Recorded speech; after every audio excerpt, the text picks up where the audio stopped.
when I first started learning about entrepreneurship and I first started seeing success in entrepreneurship, this is years ago now, I was so obsessed and I was so excited because I finally, for the first time, started making decent money. And if you want to quantify decent money, it was probably $200,000 or $300,000 a year as an entrepreneur from my own entrepreneurial hustles. When I first started doing that, I was so excited because I felt like I finally proved the system wrong. Now, to give you a little bit of backstory, if you don't know, I did not go out and become a doctor, but my parents were not happy that I was not going to become a doctor. It created a lot of tension, a lot of controversy. So my parents and I kind of compromised, and I went to law school instead. But when I was in law school, I knew I wasn't going to be an attorney, so I worked on just my own stuff. And that was when I first started to really see my success as an entrepreneur while I was going to school, because I went to law school part-time, working on my businesses full-time, and I worked on a lot of businesses. I was working in real estate. I was a real estate salesperson. I worked in real estate wholesaling. I had an e-commerce business, and I was investing in real estate. So I was doing a lot of different things. But I started to see some success now as an entrepreneur, and I was so excited that I started telling all of my friends, you need to go out and become an entrepreneur, because there's this whole world of opportunity out there where you can earn more money the way that you want. Now, I didn't say that you're going to have more freedom, but I said that you can earn more money, and then you can take this money and invest it and be more aggressive with your investments. And I would pitch this so much that some of my friends got very annoyed by this, but a couple of my friends were really intrigued by this idea. And I actually got a couple of my friends, or one for sure, to quit his job. The other one kind of went part-time on his job, to quit their jobs and start working with me full-time. That way they can work on building their businesses. And that was when I learned the hard way that not everybody is meant to be an entrepreneur. Not everybody has the risk tolerance to be an entrepreneur. Not everybody has the discipline to be an entrepreneur. And not everybody is just built to be an entrepreneur. Period. That's okay.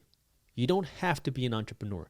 And, you know, this whole idea and world of entrepreneurship is so glorified now that, oh, it's so cool to be an entrepreneur. Yeah, so being an entrepreneur is hard. And it's not for everybody. It's not any cooler or better or grander to be an entrepreneur versus being an intrapreneur or being an employee. Okay, it does not matter what you do. If you are an entrepreneur, though, the way that you can build wealth is by working to build your business, build your income, take the money that you're making and invest it back into the business. And then eventually, as the business grows big enough, that's when you can take money out and invest it in things like stocks, real estate, and other places. If you are an employee or you're an intrapreneur working in somebody else's business, the way that you build long-term and real wealth now is you're working to get a paycheck. And now you take as much of this paycheck as possible, and you're going to take this money and you're going to put it into stocks. You're going to put it into real estate. You're going to put it into buying other businesses, because now you are working to build equity, not in your own business, because when you're working in somebody else's business, it's not your company, but you should still work there and treat it like your own company. That way you can continue to get raises. You can continue to make more money. But then you take the money that you're earning from this company that's not yours, and then you're going to build equity. Not in that company, unless you're allowed to. Some companies will have that exception where you can build that equity in there. That's something you can consider if your company allows that. But most companies won't. But then you're going to want to work to build equity in other assets, real estate investments, rental properties, or stocks, or other businesses. See, when you're building your own company, now you're working to build equity in your own company. And the way that you can do that now is you're working to scale the brand, you're working to grow the brand, you're working to increase whatever it is that you're doing until now you want to either diversify or you no longer have a real growth potential in that business where now you can take the money and put it somewhere else.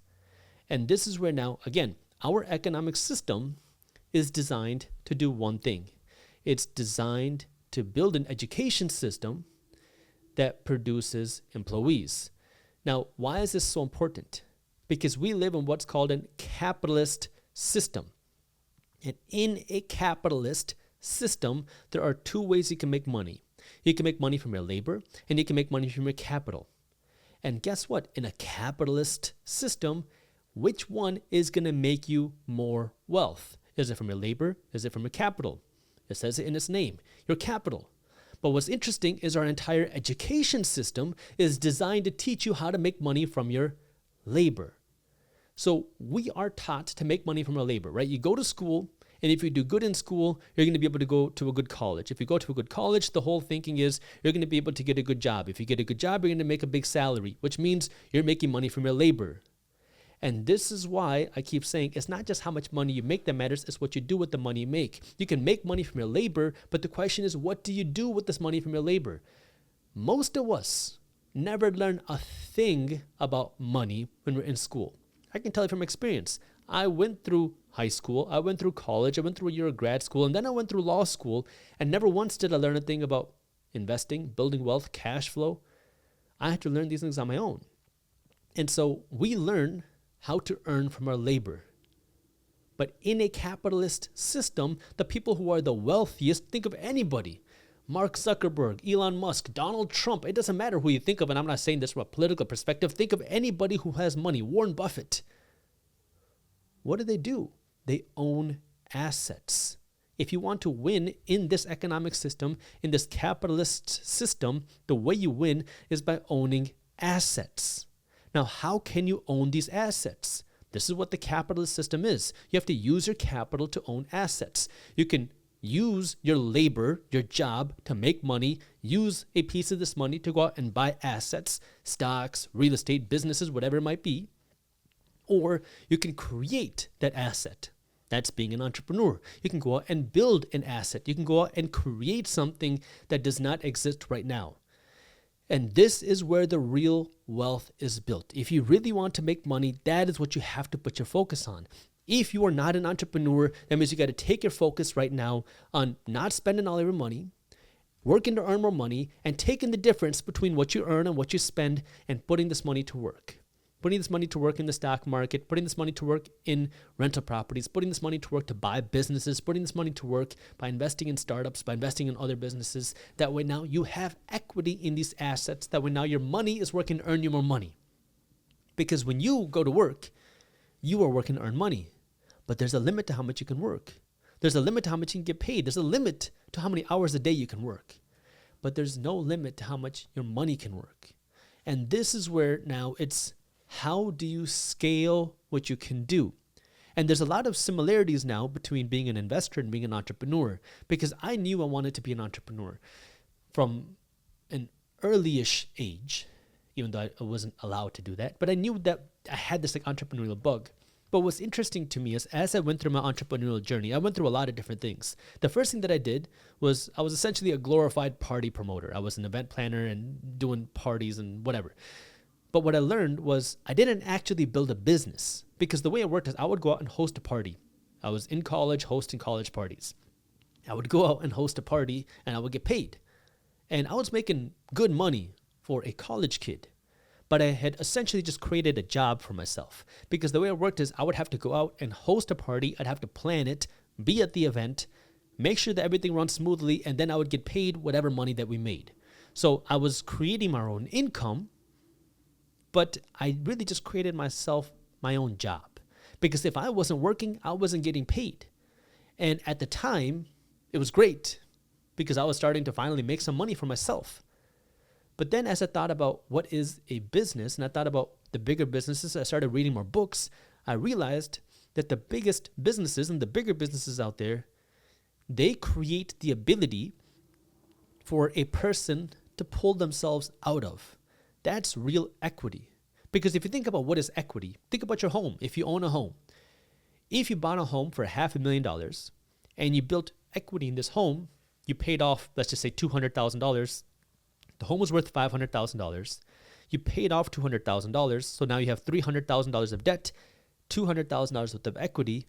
What does the equity mean? The equity means you can do one of two things. Either you can do a cash out refinance, pull some of that $200,000 of equity in the home out through a loan, or you can sell the home for $500,000 and then get the $200,000 of equity in your pocket. That's real equity. When I was doing my event planning company, I didn't have any equity. I created a job for myself, but I had no equity in my labor. Because now if I wanted to sell that business, nobody was going to buy it. And I had no way to buy it because it relied on me to do something.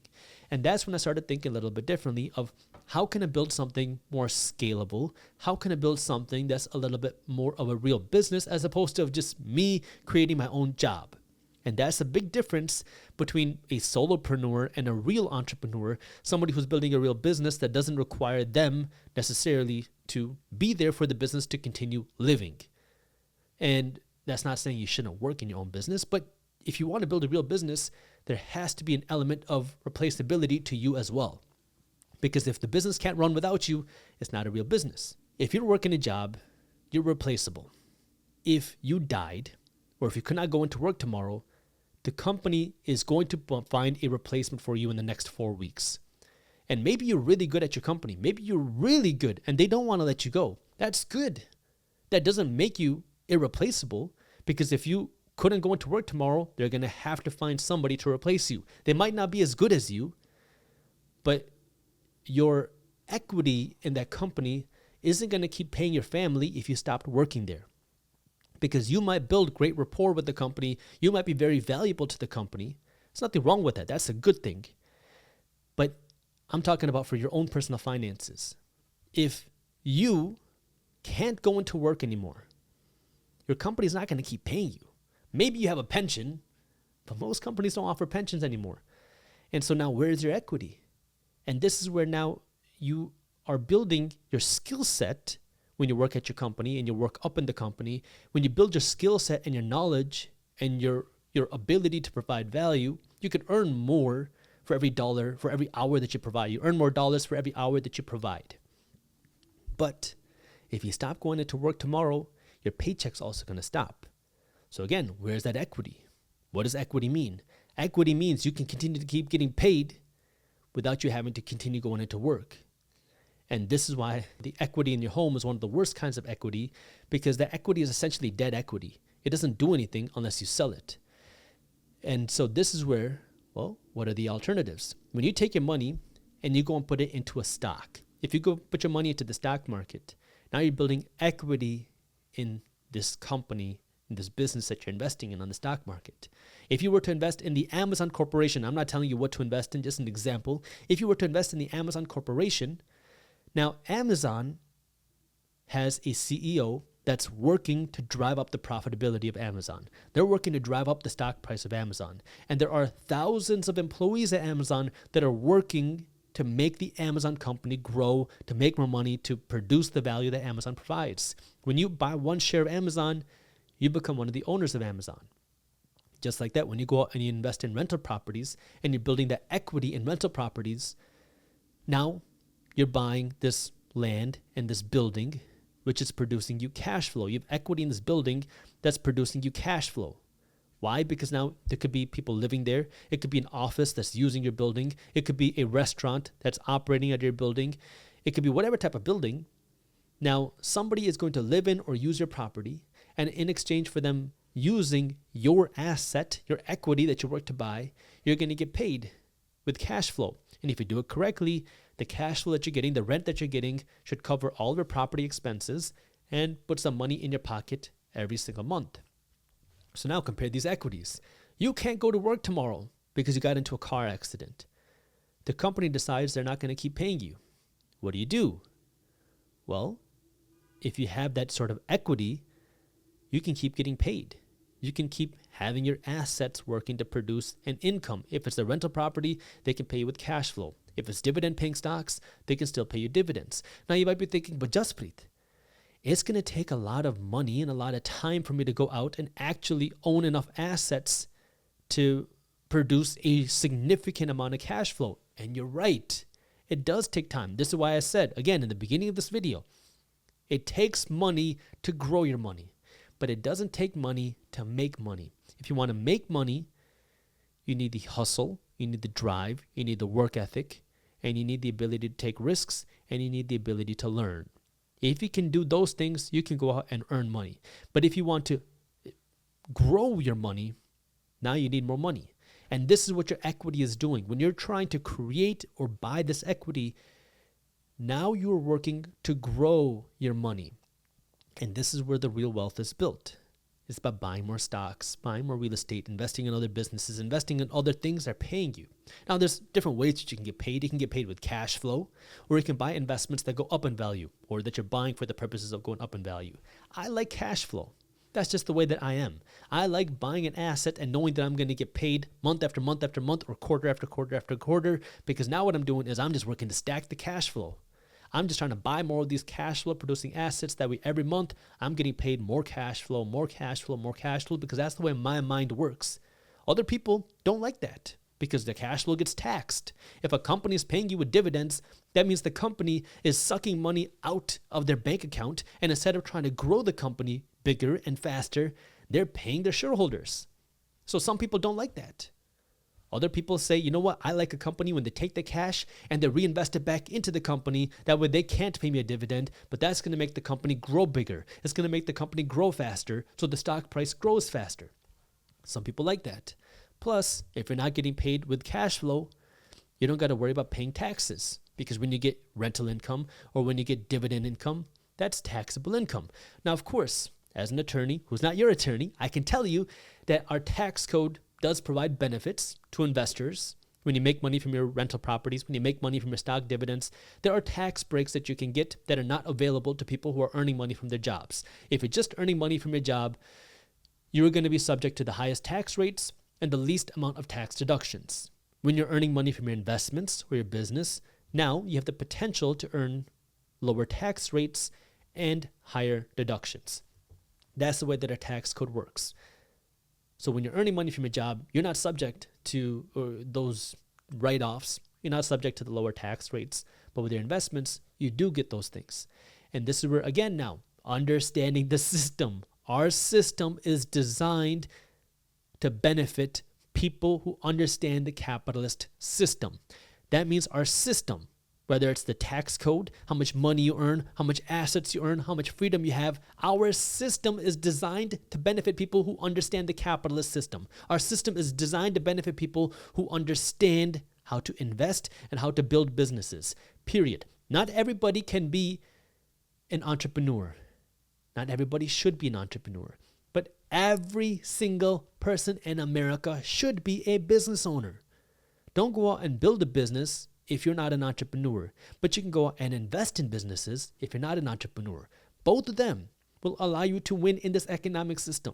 You don't have to go out and build a business, but you can invest in other businesses. Everybody can do that, and you can start doing that with as little as $100, even $10, even $1. US News put out this article on what they call the 7 best dividend-paying ETFs that you can consider buying. Here are the 7 ETFs that they recommend, and again, investing has risks. Make sure you always do your own due diligence and never blindly follow a random guy on YouTube. Number 1, SCHD, which is paying out 3.6% a year in dividends. VYM, paying out 3% a year in dividends. HDV, paying out 3.8% in dividends. VYMI, paying out 4.4% in dividends. SPHD, paying out 4% in dividends. LVHI, paying out 7.3% a year in dividends. SPYD, paying out 4.5% in dividends. Now, as a disclaimer, every one of these with an asterisk, the first 4 that I mentioned are dividend-paying ETFs that I am personally invested in. Again, do your own due diligence. So now, what does this mean?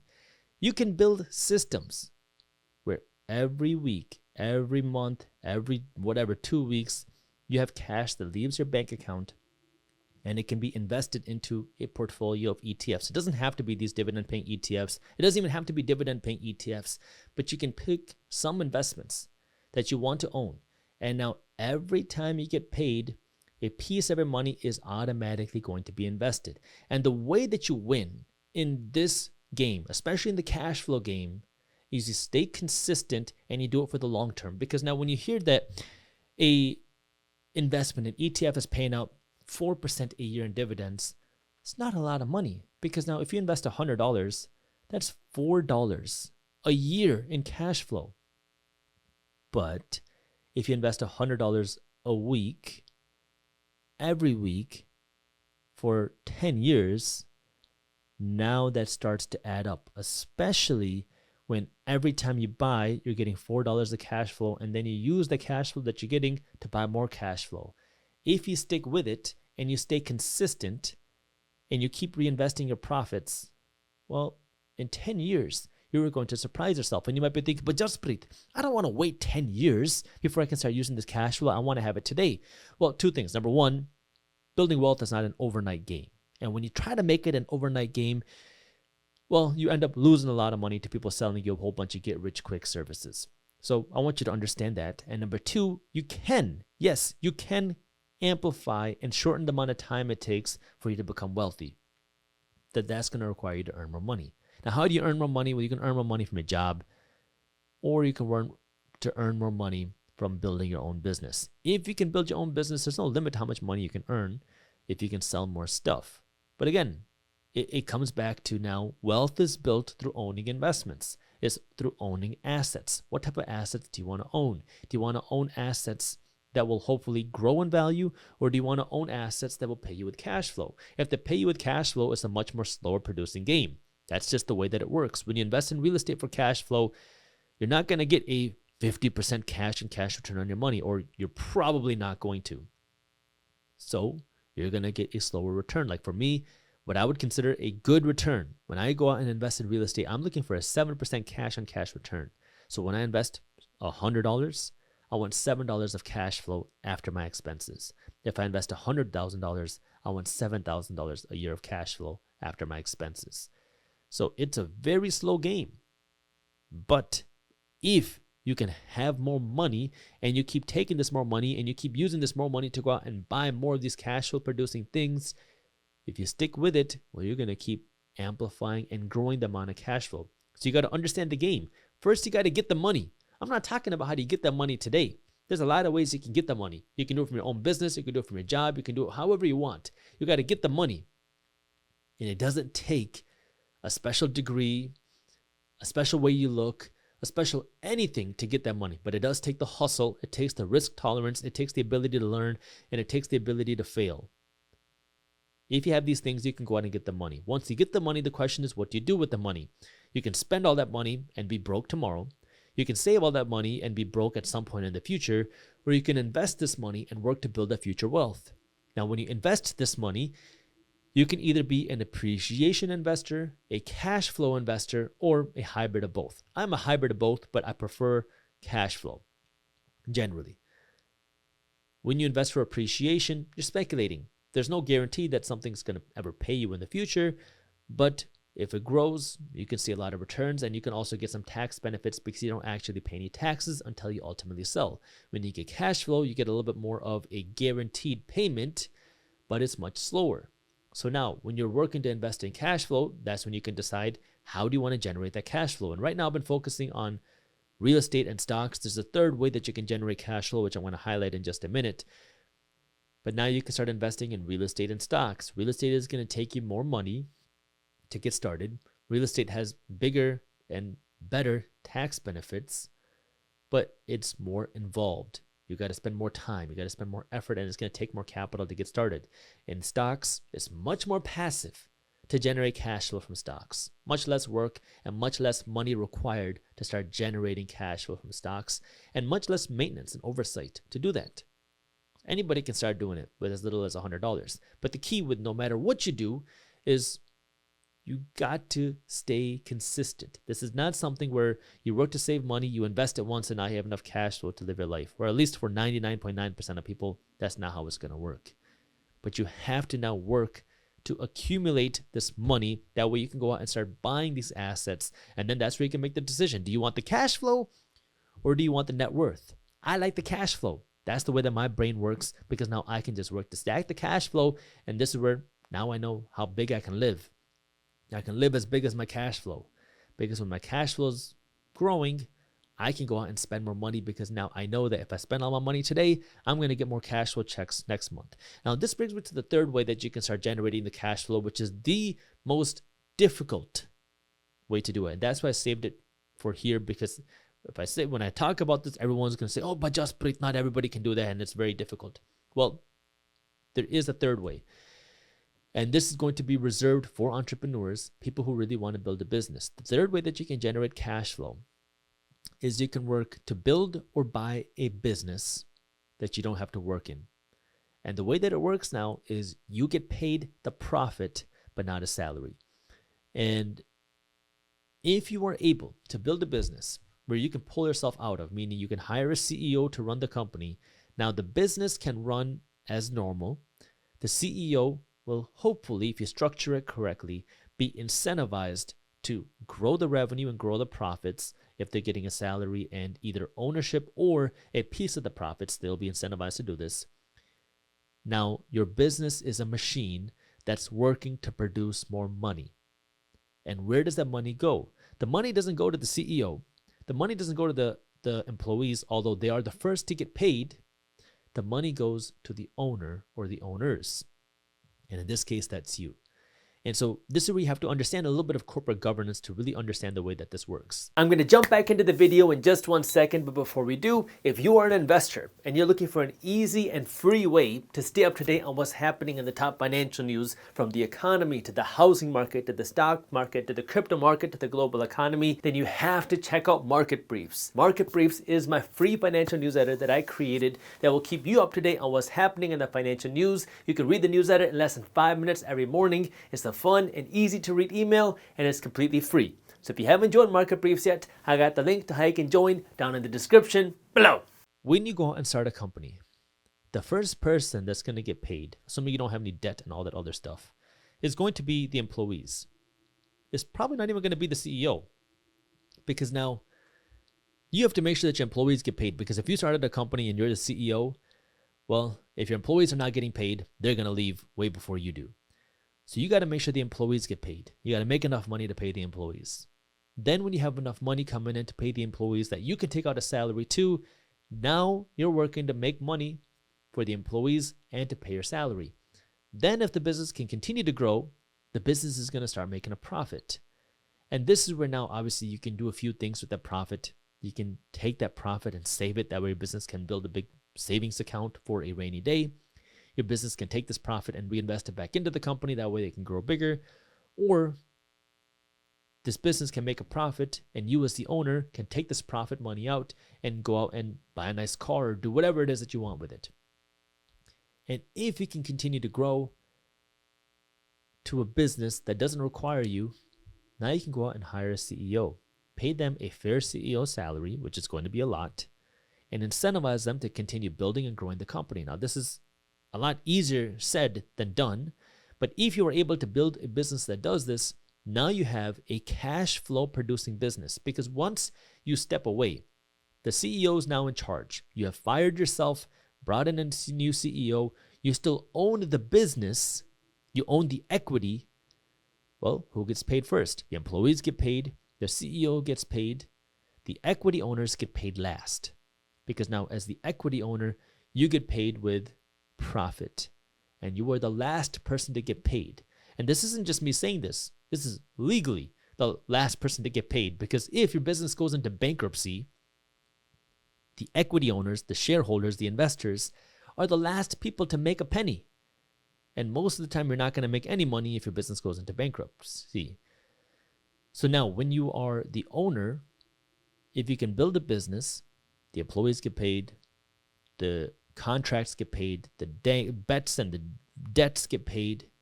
But if there's money left in the bank account, that profit, that is your cash flow that now you can use to live your life. It is not easy to do this, but it is possible. And it's another way for you to generate cash flow. So you can generate cash flow from businesses. You can do this by building a business. You can do this by buying another business, but that's going to take even more money, because if you want to buy a business this big that's producing enough cash flow that it doesn't need you, it's going to cost a lot more.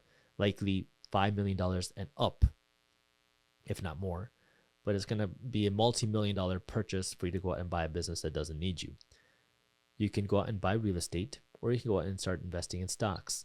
And so now, depending on how much money you have access to, it's just where do you get started. Now, if you want to do more, you got to earn more.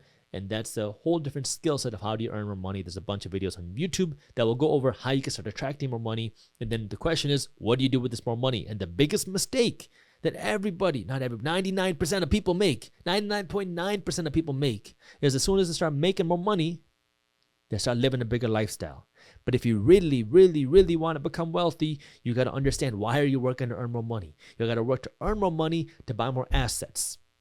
And in this game, in this video, it's buy more cash flow. You're working to earn more money to buy more cash flow producing assets, because now this cash flow will determine how big you will live. You want to buy a nice car? You want to go on nice vacations? Great. No problem. Just make sure your assets can pay for it for you. There are 4 different categories of assets that you can consider converting your money to. That way now not only can you protect your money against high inflation, but you can also benefit from inflation. Number 1 is by investing your money into your own income. Number 2 is by investing your money into passive assets. Number 3 is by investing your money into more of active assets. And number 4 is by investing your money into more of protectionary assets. Let me start by talking about investing your money into your income. Your income and your expenses will ultimately determine how much money you have left over to be able to invest in other assets. And for this particular income topic, I'm not talking about the income you get from your own business, but if you're working a job, meaning you're working inside of somebody else's asset. Because if you're an employee in a business, well, somebody owns that business, that's an asset for them, but you are a piece of that business.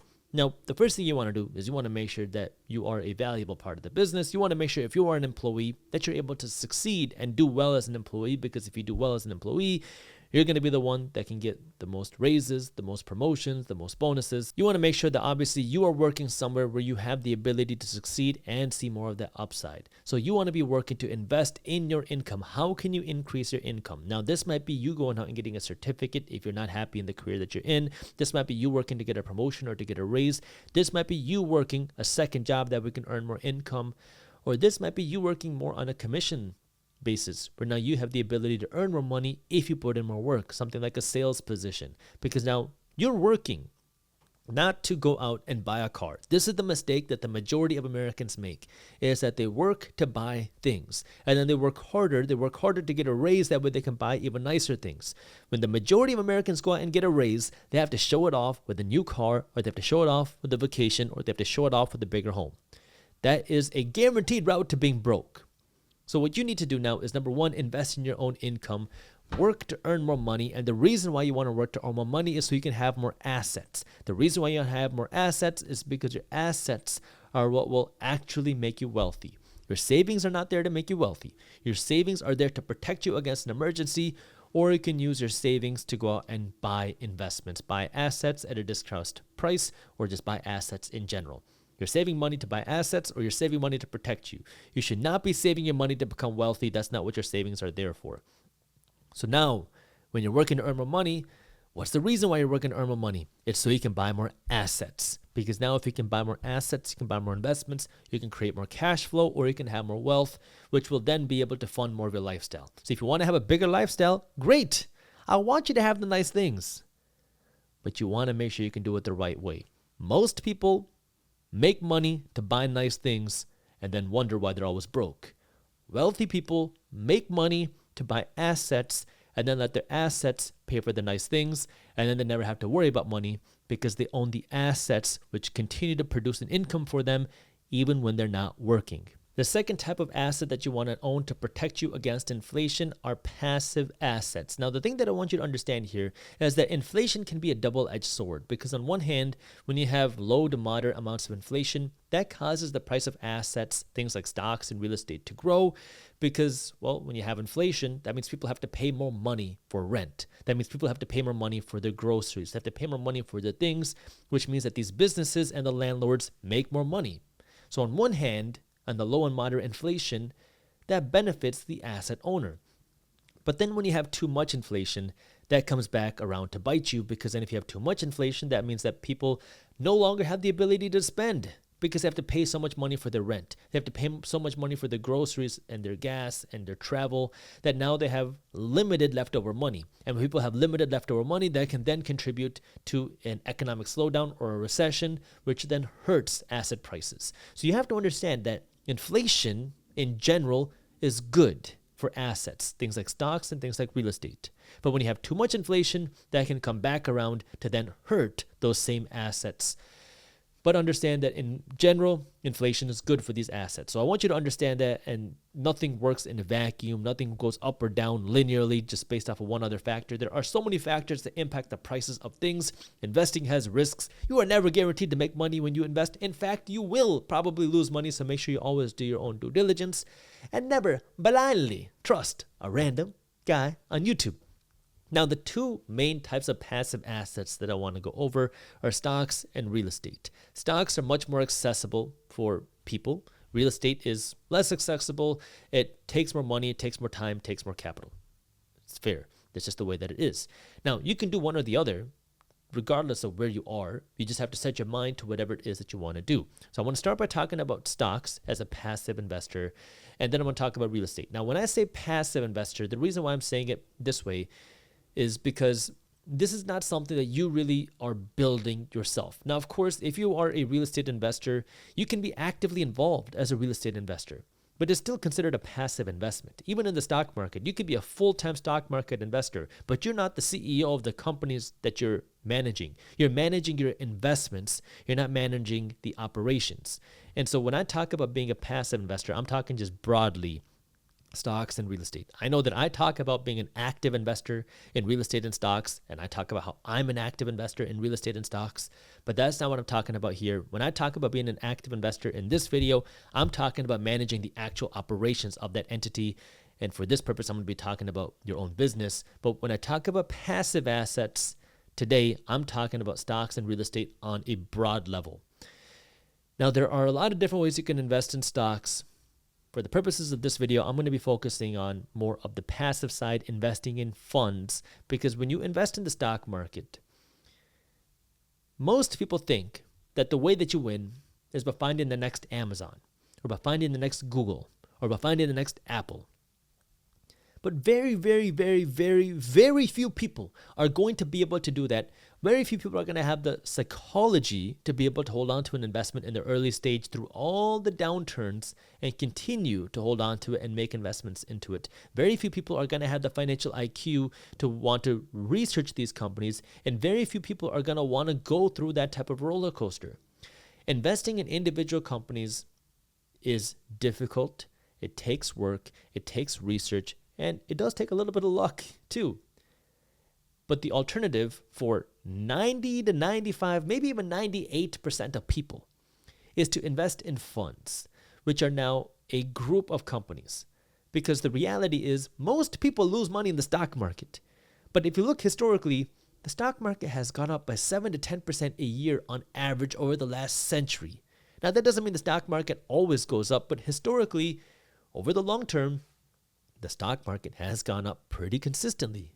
Yet we keep hearing about people who hate the stock market because they keep losing money in the market against these big players. Why does that happen?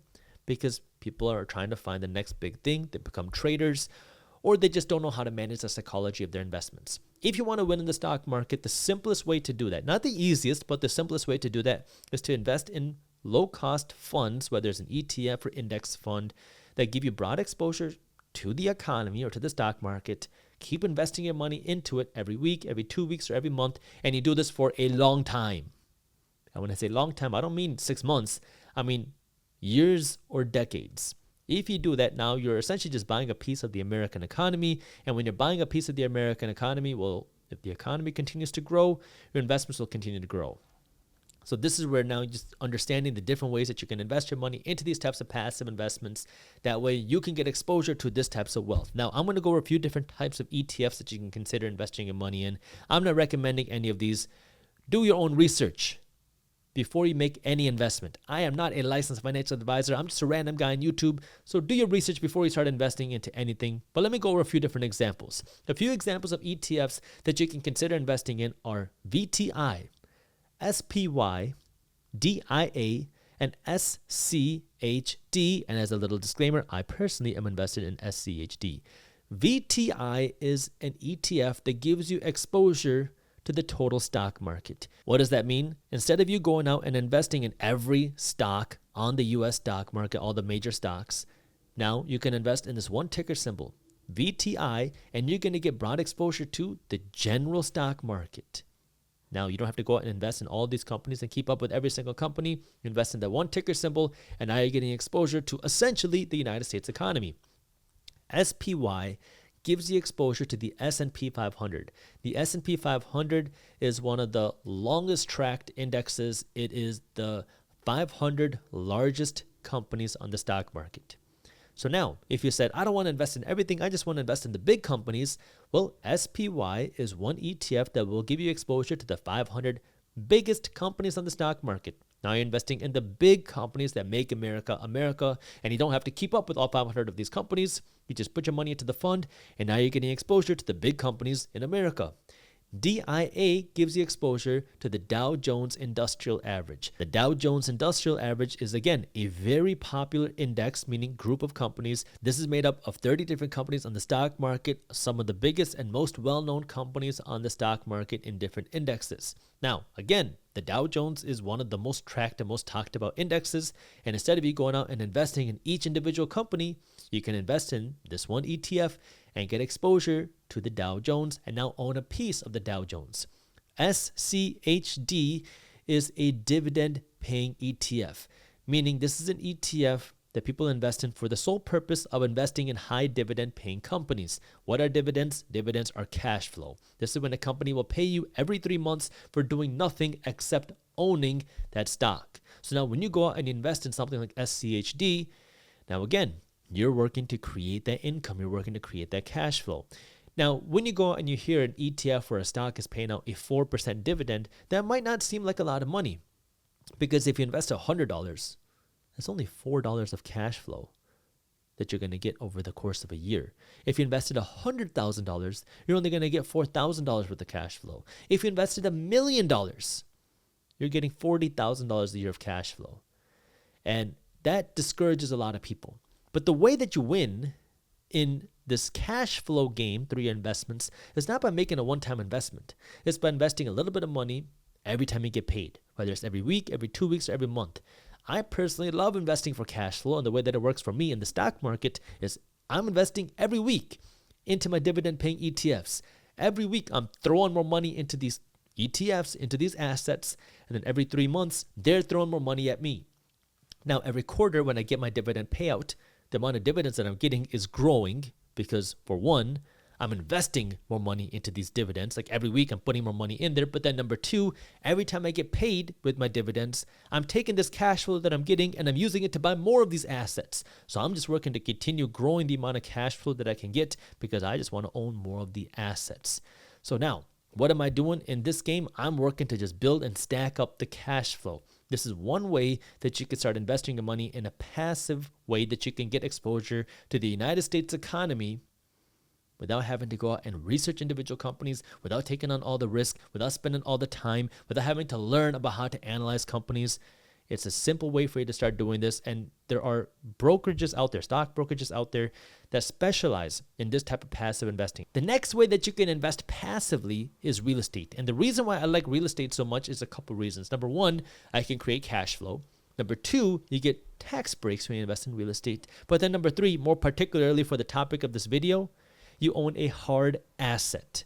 Because when you invest in real estate, you own something that you can see, feel, and touch, which creates a lot more power and a lot more opportunity, especially if you're worried about the health of the United States dollar. Owning real estate gives you something real, gives you something tangible. And if we just talked about the worst case scenario, let's just say the dollars went down the drain. People stopped caring about the value of the dollar. Well, if you own real estate and your tenants have to pay you rent and you don't want dollars, you can have them pay you in chicken eggs or duck eggs or whatever it is that you want because you own the asset. And now you can get paid however it is that you want. Now, going back to the topic of real estate, the way that it works is you're going to go out and buy a property, whether it's a condo, whether it's a single family home, whether it's an apartment complex, whether it's a duplex, whether it's an office building, whether it's a retail building, whether it's a mobile home park, whether it's a storage facility, whether it's something else, a mixed use building or anything. Your goal is to buy this property, not so you can flip it. That's what flippers do. When I'm talking about investing, it's not flipping. I'm talking about accumulating assets, owning real estate, playing the game of Monopoly. That way now you can collect rent. Every first of the month, you get a new rent check comes in. And if you do it correctly, this rent check should cover all of your expenses, your property taxes, your insurance, your maintenance fees, your management fees, your vacancy fees, and everything in between. And then put some money in your pocket even after paying your mortgage payment. That is the right way to do real estate. That's the way that I invest in real estate. Now, when you do it this way and you do it correctly, not only do you create cash flow that can be passive, it's not completely passive, but it can be generally passive if you have a good management team. But now you also can get access to a lot of tax breaks because as an attorney who's not your attorney, I can tell you that real estate has some of the best tax breaks. that our tax code has to offer. These tax breaks can allow you to earn money and pay little to no money in taxes every month legally. And they can also allow you to make a lot of money on your real estate gains, meaning you buy a property for $100,000, sell it for $200,000, and pay no money on that profit today if you use that $200,000 that you just got from the sale of your property to go out and buy a bigger property. This is called a 1031 exchange. There's a lot of tax breaks that the real estate tax code offers, and that's why wealthy people love investing in real estate. So there's a lot of benefits to being a real estate investor. And when I say being a real estate investor, that does not mean going out and buying a big home for yourself to live in. This means you going out and buying real estate for other people to live in. And yes, it is difficult. Yes, it takes more money. But if you dedicate yourself, you say that you want to be a real estate investor, I can guarantee that no matter where you are financially, if you dedicate yourself to being a real estate investor, a number of years from now, you will be able to go out and buy your first rental property. If you dedicate yourself to it, you start learning about it, you start learning about creative financing, you start putting money aside for it. If you put in the work, 5 years from now, you will find a way or a solution or a path to being able to start investing in real estate and at least making your first real estate deal, but you have to get committed to that. The third way that you can invest your money to protect against inflation is to invest into an active asset. And in this particular instance, when I talk about an active asset, I'm not talking about investing in stocks or real estate actively. I'm talking about investing into your own business.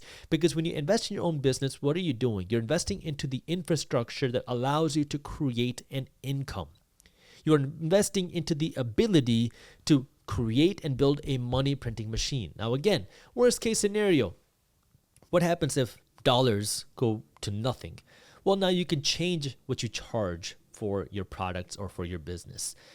And so now when you're investing in your own business, you are building an inflation hedge. Now, again, when you have a business in general, inflation is good for you because now when inflation happens, you can raise the price of your products to compensate for inflation.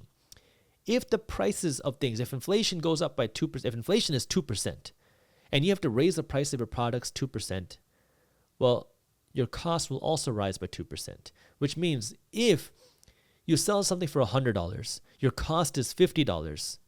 Your cost went up by 2%. That means it went from $50 to $51. And now you are selling your product for, instead of $100, $102. That means you increased your costs and your sales price by 2%. Well, now you pay more money. You're paying $51, but you're generating $102, which means you're effectively making a little bit more money as well. This is where now there's a lot of benefit to being a business owner. Now, again, not everybody's meant to be a business owner. Not everybody can be a business owner. Not everybody should be an entrepreneur. Let me actually rephrase that. Everybody should be a business owner if you are in America. If you are in America, in this capitalist system, you need to be a business owner, period. But that doesn't mean you need to operate a business or run a business. In fact, most people should not. You can be a business owner by investing in stocks. That makes you a business owner. But you should not be in the business of operating a business. Some people should. Being an entrepreneur is difficult. And if you want to be an entrepreneur, that can be another way for you to invest your money into your own business idea, into your own brand idea, to build an infrastructure. Now, this could be a intellectual infrastructure into the value of your business and what you do to sell products, or this could also be physical infrastructure, machinery, real estate, other places that will allow you to continue to run your operations.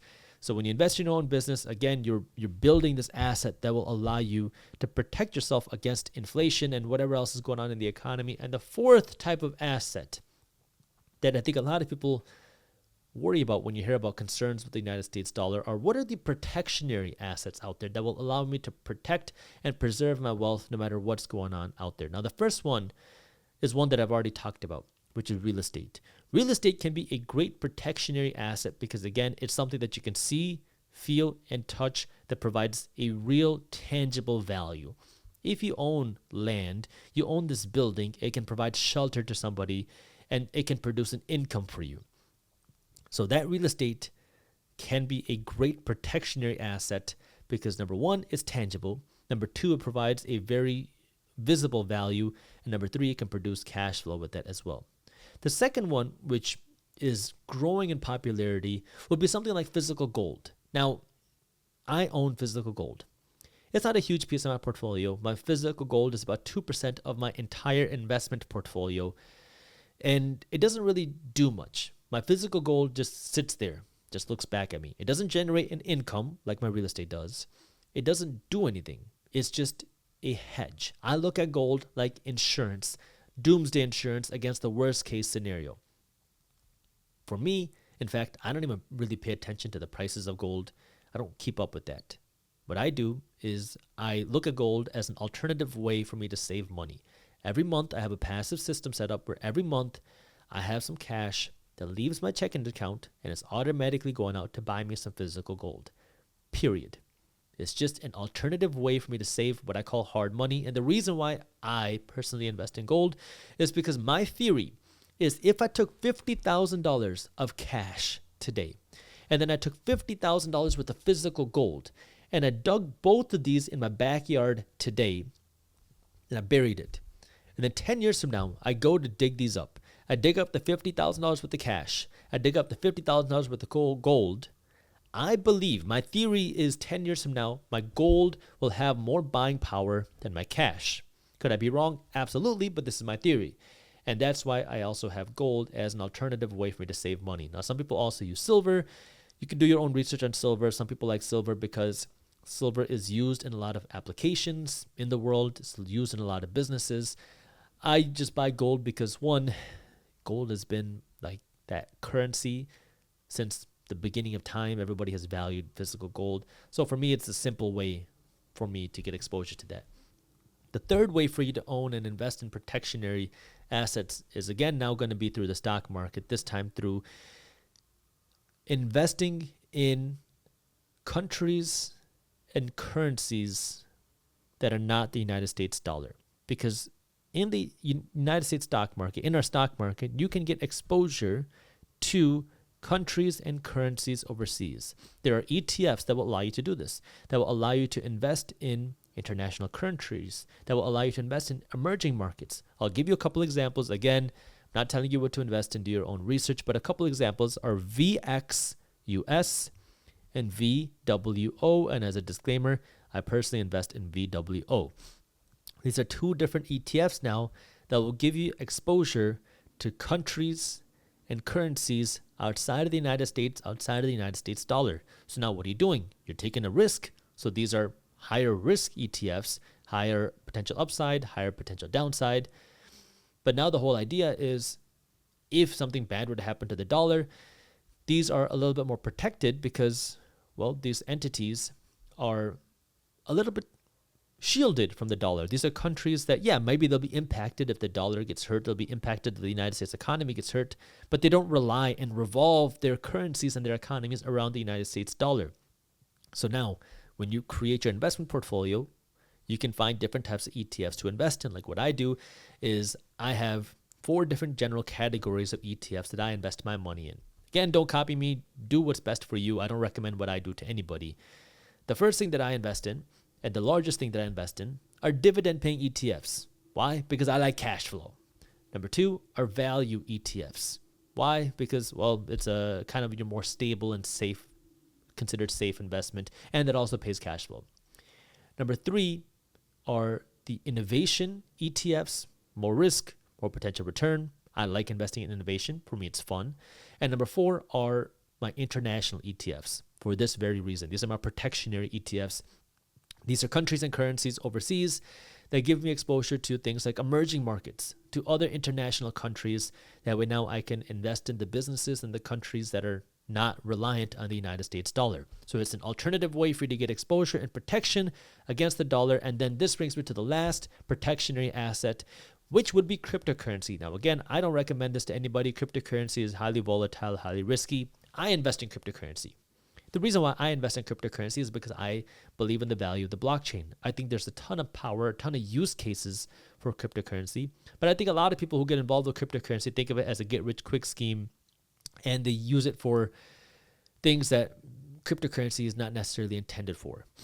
So I like cryptocurrency because I've used it before. I have people that work for me in countries far away. And now if I want to send them money, previously what I'd have to do was I'd have to go to the bank and send them wires. This used to be a very painful process. And yes, the bank that I used to bank with didn't allow me to send wires to my phone. So it was a big pain. I had to go to the bank physically and send wires.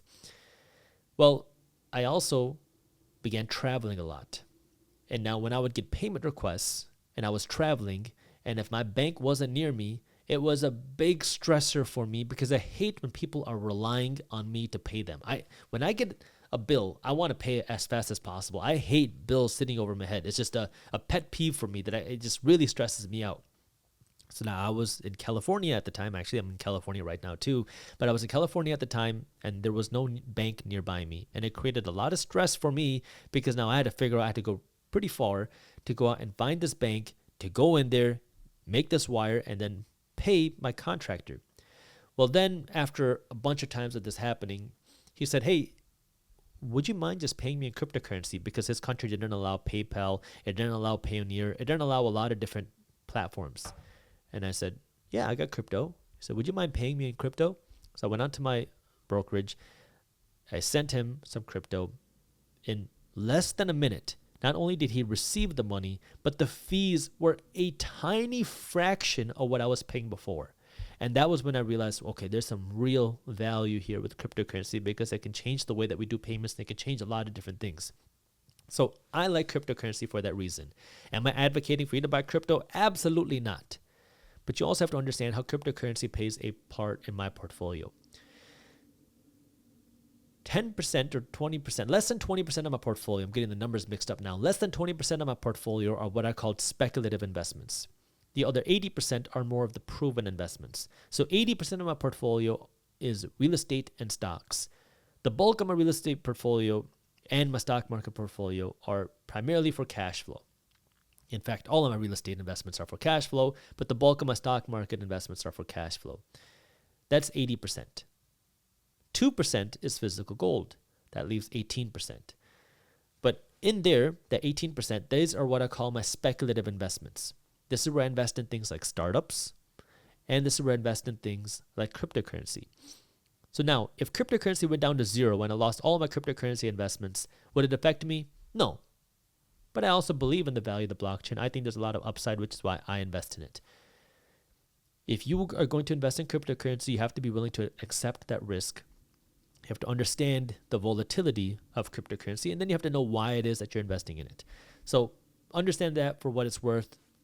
And again, this also creates another potential protectionary investment, but I'm hesitant to say that just because of how new cryptocurrency is and how volatile it is as well. But it is a way to diversify your money away from some of the traditional investments. If you want to be a successful investor, there are 10 mindset traits that every successful investor has that I'm going to go over in this video. And number one, if you want to be a successful investor, being avoiding the shiny object syndrome. Now, when I say shiny object syndrome, I don't mean now you take your money and you go out and buy fancy cars and nice things because that's the attractive thing to do. I'm talking about the attractive investments, because now when you have $5,000, $10,000 put aside, you can go out and invest at the slow and steady place, which is more likely to give you a long-term return, and you know that, but you see that nice meme stock, or you hear of that new cryptocurrency that's about to blow up, or hear this new investment opportunity that nobody knows about that is on the verge, the cutting edge of being able to 10x your money almost overnight, about a year. So it's not a get-rich-quick scheme. It's like a 12-month game plan.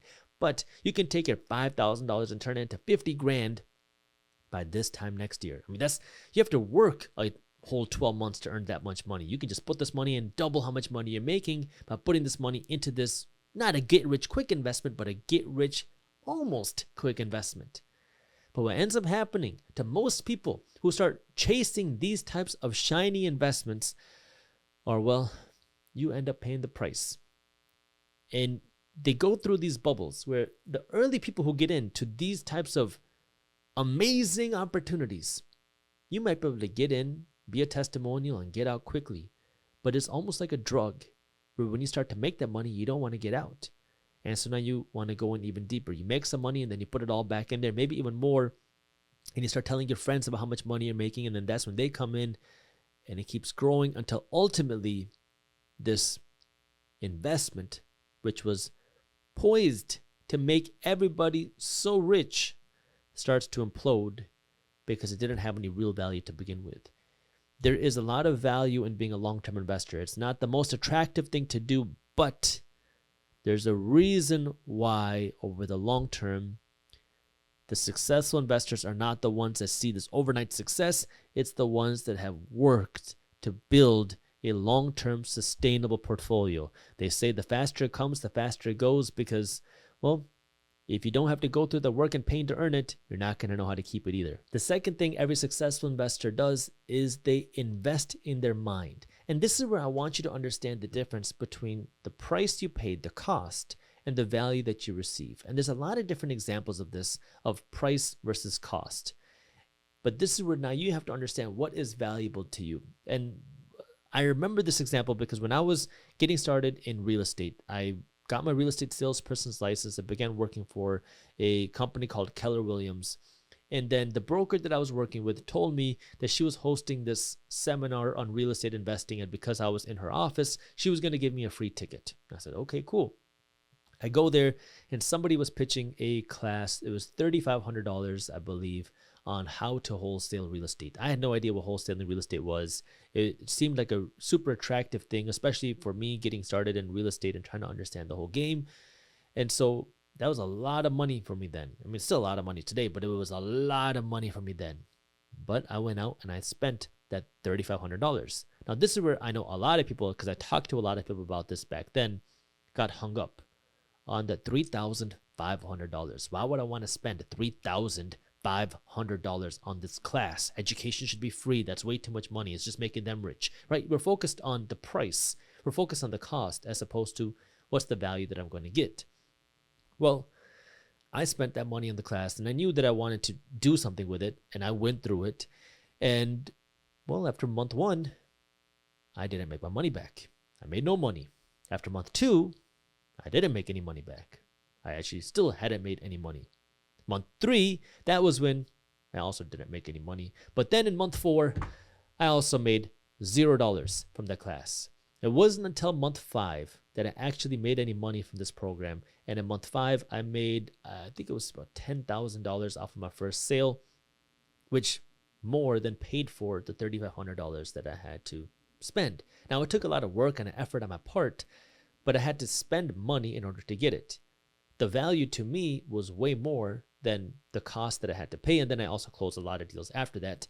But it took me an investment on my part. Now, I'm not saying go out and just throw your money around and just buy any class, every program, every coaching thing out there, no matter how much the price is. But you have to now look at the value that you receive. If you buy based off of value as opposed to price, it's a completely different way of analyzing things. I see this in almost anything. When I go to somewhere far, if I got to go to Europe, if I got to go to India, growing up, I used to go to India pretty often.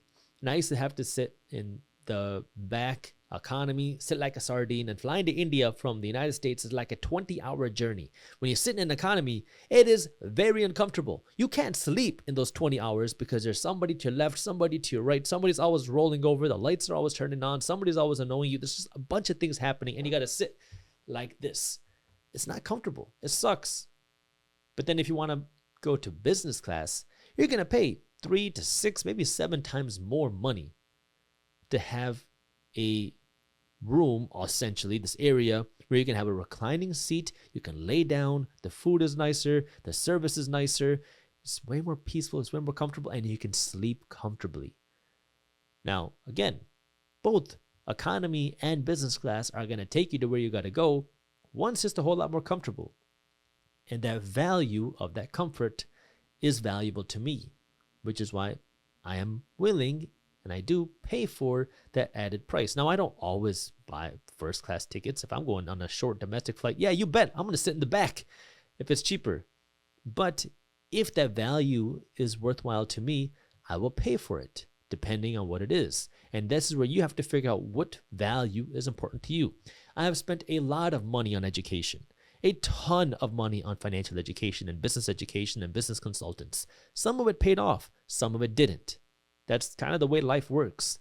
And this is where now you got to figure out what is valuable to you. And if something is valuable to you, be willing to spend money on that. For me, if I'm flying long distances, business class tickets are valuable to me. For me, business education is valuable to me, so I pay money for that. Sometimes it works, sometimes it didn't. I had spent over $100,000 on consultants for a blog that I was working to build. And that's just the consulting fee. I also spent probably, I don't know how much, but at least another 6 figures on writers and editors and softwares and all this other stuff to build this blog. And guess what? It was a complete flop. I lost everything in that investment. So sometimes it works, sometimes it doesn't. And this is where now understanding, okay, what is valuable to you? Be willing to spend money on things that are valuable to you, but also make sure that you have the ability to spend on it, right? But just because financial education is valuable to you doesn't mean that you should go into credit card debt to buy expensive programs if you're never going to do anything with it. So you got to be honest with yourself, but look at what's valuable, find the value, and if the value exceeds the price that you have to pay, this might be something you want to consider buying. Number 3 is you got to be a long-term investor. And this is one of those things that is so difficult for people, especially who are getting started with investing, to wrap their heads around, is because they think, I'm going to put my money into this thing today, and I'm going to monitor the heck out of my stock market portfolio every single day. That way, hopefully, I'm going to be able to make a lot of money. But if you really want to build wealth, it's not going to happen overnight. It's not going to happen in 6 months. It's not even going to happen in 6 years. It is a long-term game.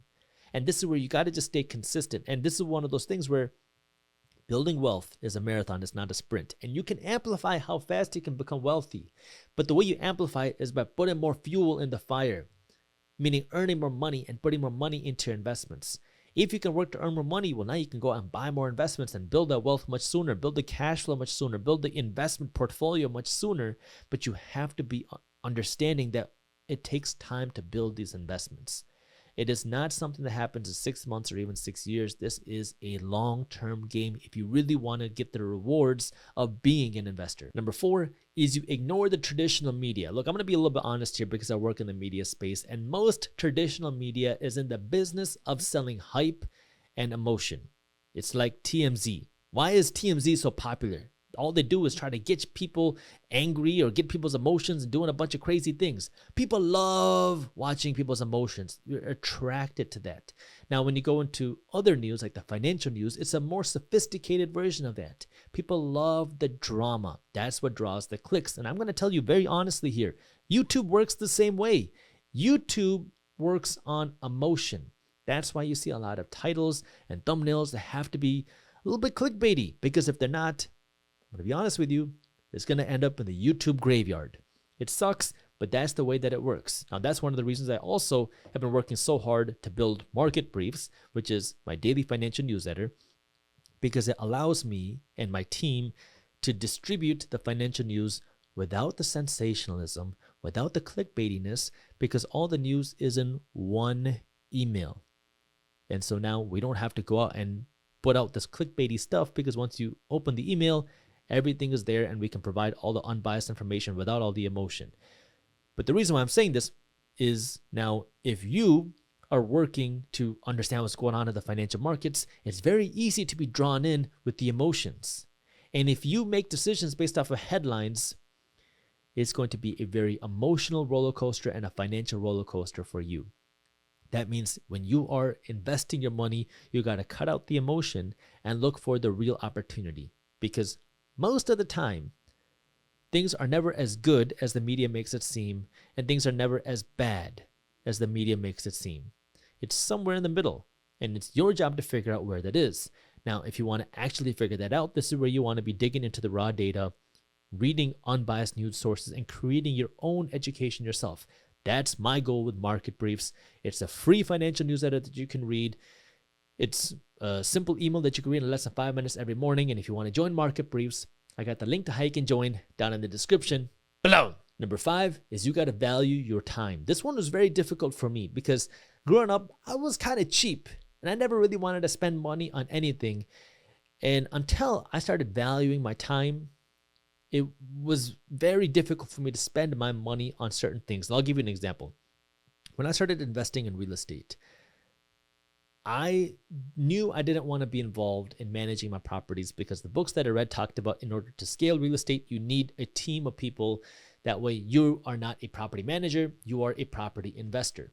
And that was the first time I really made that decision to value my time, because I knew my goal was to own a real estate portfolio. And I already knew that there was no way that I could drive out to each house and talk to every tenant and do everything. It just seemed like way too much work because I was also in school when I started investing in real estate. So I went out and I hired a property manager. Now, when you're just starting off in real estate, you don't have a lot of negotiating power with a property manager. So you're going to pay close to 10% of your gross rental income to your property manager. If you rent out a property for $600, that's $60 a month. If you're renting it out for $1,000, that's $100 a month. If you're renting it out for $2,000 a month, that's $200 a month in management fees, which it's a pretty big chunk of your revenue right off of the top. But I knew that my time, that was the first time I valued my time, and I knew that my time was worth more than that, because if I got sucked into the game of just managing tenants, there was no way that I was going to be able to earn money anywhere else. And this is a big thing that I see with other, especially newer real estate investors, but it's not just new ones. You see experienced real estate investors with 30 units doing the exact same thing, where it's the same argument. I don't want to have to pay another person to do what I can do myself. And sure, you can manage your properties yourself.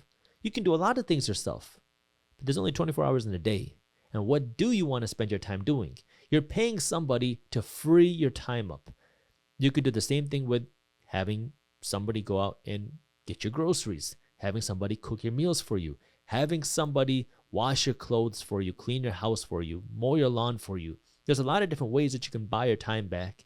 And if the price you have to pay is lower than what your time is worth, then it's going to be beneficial for you now to pay somebody to do something instead of you. Now, there is a balance to this, because especially if you're an entrepreneur, you're trying to build your own business, in the beginning, you're probably going to be doing everything yourself. For one, because you need to know how the business works. And number two, you got to keep that cash in your business, because keeping the cash in your business right now is the most valuable thing. But as you grow, you got to start valuing your time and know when it's right to pay somebody else to do something for you. Number 6 is don't chase an investment. And this is probably one of the hardest lessons to learn unless you make the mistake yourself.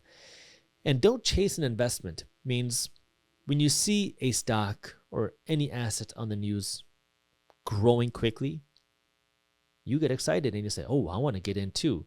You might hear of the newest tech companies, the newest AI companies, the newest whatever companies that have been booming. And you don't want to miss out on the fun. And the common story amongst every time this happens is this stock or whatever asset has gone up by 50%. It's gone up by a lot. And every expert that comes onto the financial news says that there's so much more room for this thing to run. There's so much more upside. This is just the beginning. It's going to get so much better. And then now you get excited and you think, maybe I don't want to come in too late. But then you see the stock go up by another 10% and you say, you know what? Yeah, this is it. I want to get in. This is going to go up so much higher. I want to get in. Now you come in and you start buying. And in the short term, you might see your investment go up even more. But then what ends up happening a lot of times is 2 months go by and some bad news comes out. This company says we've been growing a little bit too big, or we need to do layoffs, or demand has started to slow down or cool off a little bit, or technologies are changing, or the company gets sued. All these things happen all the time. And then you see all of a sudden the stock drop by 35%, almost overnight. Now the people that got in early before all the media hype, they're still up huge. But the people that were chasing, who missed the early opportunity, are now down. And this is where now when you buy with emotions, you're also much more likely to sell. Maybe if you held on, you might see big gains in the next 5 years, maybe 10 years, maybe not. But this is where now understanding why are you buying. If you're just trying to chase a rally, you're probably too late. Now, if you're buying it for the long term, that's a different story. But when you're trying to chase, many times you're going to end up losing. Number 7, one person's pain is another person's opportunity. And I'm going to be very blunt with this because this is the reality of how our economic system works. When one person has to sell an investment at a huge loss, that means you can come in and buy it at a huge profit opportunity. When the 2008 crash happened, people were getting foreclosed on left and right. Now, it wasn't the investors who told people to go out and buy homes they couldn't afford, to go out and take adjustable rate mortgages, to go out and do subprime mortgages, to tell the bankers to go out and do these sketchy loans, to issue loans, to do all these things. But it happened. And then people were getting foreclosed on. And when people got foreclosed on, the banks got overflooded with foreclosure properties. And then the banks had to start liquidating these foreclosure properties. And then investors were able to come in and buy these investments, these rental properties, these homes for pennies on the dollar. Why? Ultimately, because people made bad decisions. Banks made bad decisions. Bad things happened, which created good opportunities for investors. It happens all the time in multiple asset classes. When you see the stock market fall, well, many times when you see a big crash, that means that people had to oversell off because they had overbought. When people think that nothing can go wrong, they will buy with money that they can't afford to lose, maybe even use debt to buy investments. And then when things go down and they get underwatered, now you can see overselling. And when you see overselling, that creates an even bigger buying opportunity. This is, unfortunately or fortunately, depending on how you look at it, the way that investing works. Somebody has to sell something that somebody is going to buy. And your job as an investor is to be able to buy good investments at a good price. And a good price means, well, if you can buy it at a discount, even better for you. You want to look for the opportunities. And that means, number one, you have to be prepared. Number two, you have to be financially educated. And then number three, you have to be willing to take the opportunity when it comes your way, because the reality is somebody else's dumb mistake can be your great opportunity. Number 8 is, if it's too good to be true, it probably is. And there's no good way for me to explain this. But you know that feeling that you get in your gut? Everybody talks about this. It's hard to really quantify and qualify what that feeling is. But when it feels like something's off on a deal, it probably is. And trust your gut's instinct on this. If the person seems like everything is too perfect, if the asset seems like everything is just too rosy, everything is too nice, it probably is. And this is where understanding that when people are desperate to sell something, they'll be much more likely to cover up the blemishes. So understand that. If something seems too perfect, too good, use your gut instinct and either do more research or potentially consider walking away, because sometimes those can be either the get-rich-quick schemes that talk about how nothing bad can go wrong, or it could be an investment that's on the verge of imploding. And this is where you got to be able to differentiate the investment that's selling for a huge discount and the investment that someone's just trying to get rid of before the thing implodes. Number 9 is understanding your worst investments, because for most successful investors, their worst investment wasn't something that went down, wasn't something that they lost money on. It was a missed opportunity. It was a great investment opportunity that they didn't take. Now, you don't always know what a good investment opportunity is. Hindsight is 20/20. But that, for pretty much everybody, is going to be their worst investment, is making the lost investment. This is where now looking through your investment opportunities and understanding that sometimes the ones that you can pretty much think are a guaranteed win are the ones that will lose, and the ones that you will never in a million years think will succeed are the ones that win. And the really successful investors are the ones that are able to kind of cut through all the noise, go through all the fancy stuff, and find the real investment opportunity and stick with it for the long term. Now again, hindsight is 20/20. You're never going to know until it happens. But understanding that sometimes the best investments are covered up with the most crap. And finally, number 10 is there will be another once-in-a-lifetime opportunity. And this goes back to not being emotional. Because when you go through now your investment journey and you start finding investment opportunities, you're going to see some opportunities that you feel like are amazing. The stock, I cannot believe how low it's trading. This is going to be a great opportunity. Should I go into debt to buy it? Or maybe it's a real estate deal. This is an amazing property in an area where everything is developing and you cannot believe that this property is for sale. And you feel like this right here is a once-in-a-lifetime opportunity. But if you're not ready to buy it, don't invest on emotion. because there will be another once-in-a-lifetime opportunity. There is never just one once-in-a-lifetime opportunity, which is why you don't want to get emotional with your investments. If something is not adding up, if the numbers are not making sense, if something is not clear in the deal, don't go in and buy it just because you think that there will never be another opportunity like this again. There will be. There will be another once-in-a-lifetime opportunity. So don't go out and do something that is against your investment goals and your investment strategy just because you think that this is the only time that you're ever going to see a deal like this. Whew, that was a lot. What are some other mindset traits that every successful investor has? Let me know down in the comments below. If you are in your 30s and you want to figure out how you can start investing, it is not too late, but you need to get started ASAP because there are 3 factors that will determine how wealthy you will become. Number 1 is how much money you invest. Number 2 is the return that you get on your money. And number 3 is the time, meaning how long that you can invest your money for. So for example, if you invest $300 a month and you can get a 10% annual return on your money, and you do this for 30 years, you might be able to retire with $650,000. But now let's change it up a little bit. If you can invest the same $300 a month, you get the same 10% annual return, but now instead of 30 years, you invest for 35 years, now you'll be able to retire with over $1 million. Now, the one thing you can't do with time is go back. You can work on increasing how much money you invest by working to earn more money, and you can increase how much return you get depending on how you invest your money in your financial education, but you cannot change how much time you had ahead of you. This is where now it is so important to get started today.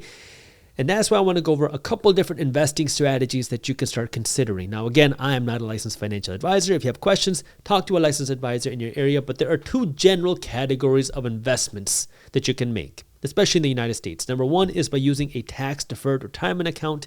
And number 2 is by using a taxable retirement account. A tax-deferred retirement account would be doing something like a 401k, a 403b, a 457b, or an IRA. Now, for all intents and purposes, a 401k, 403b, 457b all work essentially the same, and I'm going to lump them all together, and then I'm going to talk about the IRA. The whole idea behind these tax-deferred retirement accounts is you're going to get a couple benefits. Number 1 is you get the benefit of getting some tax deferrals, and number 2 is you get the potential benefit of an employer matching your investment. Meaning, if you put $1,000 into your 401k, your employer might give you an extra $250, maybe an extra $500, maybe an extra $1,000 just for contributing money into your 401k.